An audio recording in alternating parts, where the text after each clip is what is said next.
Good morning to you, Mark Sudduth, HurricaneTrack.com here with your Hurricane Pro in HD video blog for the 21st of October, 2015. I want to take a look at what's going on in the tropics. Not much in the Atlantic to talk about at all, but the Southeast Pacific quite busy once again with a new Tropical Storm Patricia now developed the last several hours overnight and into this morning. Very loosely organized right now, but this is expected to become a hurricane, and I'll show you the track map in just a moment.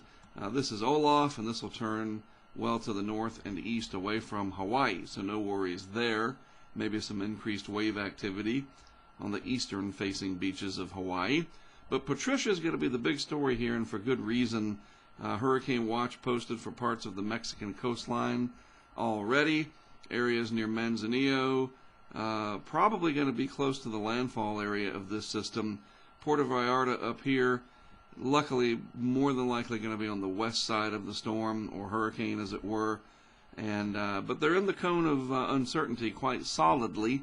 So really anywhere from Puerto Vallarta down the Mexican coastline for a couple of 100 miles needs to be watching this very closely.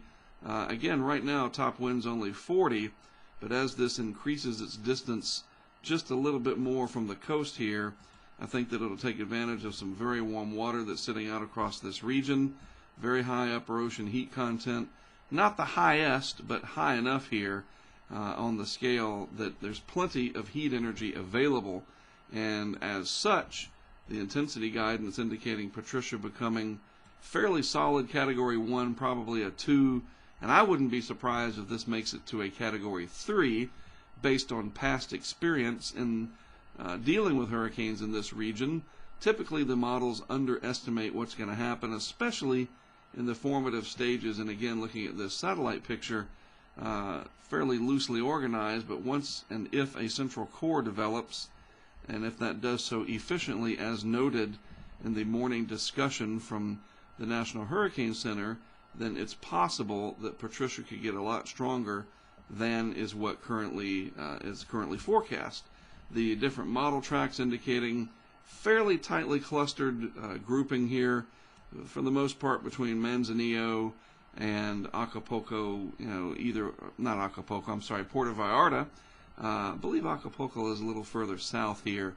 Nevertheless, a good chunk of the Mexican coastline threatened by this eventual hurricane, and as it moves inland, a flood risk for sure, especially in the mountainous terrain. I mean, some of this energy could make it even into Mexico City, far inland over central Mexico, and then some of that remnant moisture, mid-level circulation, making its way up towards the Texas coastal waters, creating a flood risk in some areas with heavy rain, strong onshore flow, just a very complex pattern shaping up for that area.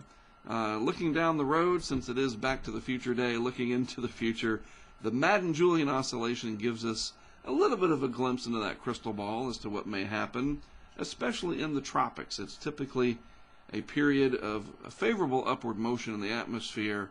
That's what the MJO, the simplest way to explain it is, and this is the European model's interpretation of where we are now. Still very low MJO activity, but it's forecast to amplify out into Phase 1 and then strongly into Phase 2, which typically favors the Western Hemisphere and into the Indian Ocean region across the Atlantic Basin.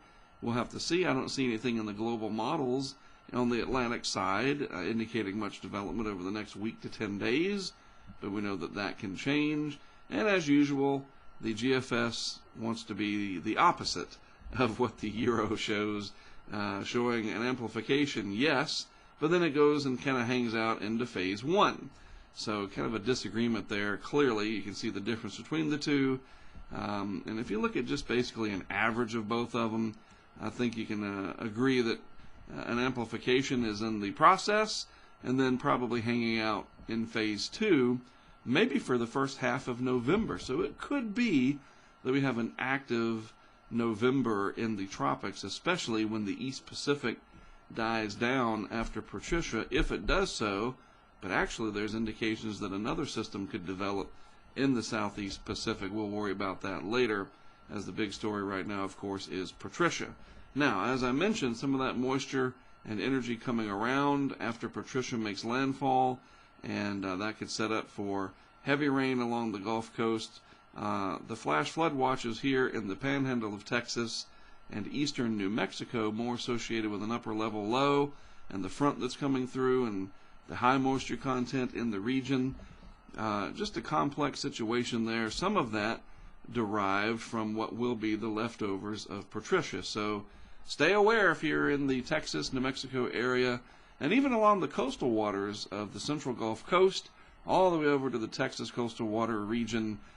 Maybe some saltwater intrusion from extra 1 to 2 feet of tide rises due to a persistent, fairly strong easterly wind.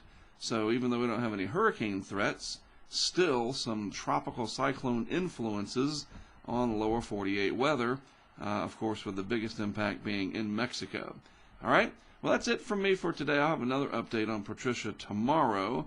I do know that a lot of users of Hurricane Pro and HD will appreciate that, since it is a wonderful tracking app for both the iPhone and the iPad globally, covering tropical cyclones anywhere in the world. Want to make sure that folks down in Mexico have the best information we can provide. So there you have it. All right, again, I'm Mark Sudduth for HurricaneTrack.com and, of course, Hurricane Pro and HD. I'll talk with you again tomorrow.